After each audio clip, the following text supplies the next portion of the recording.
கருவிழிரண்டும் கருவறைதானும் மீண்டும் பிறந்தேன்.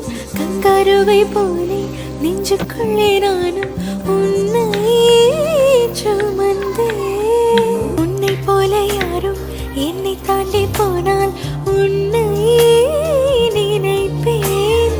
உந்தன் ஆசை முகம் பார்த்து கிடக்கத்தான்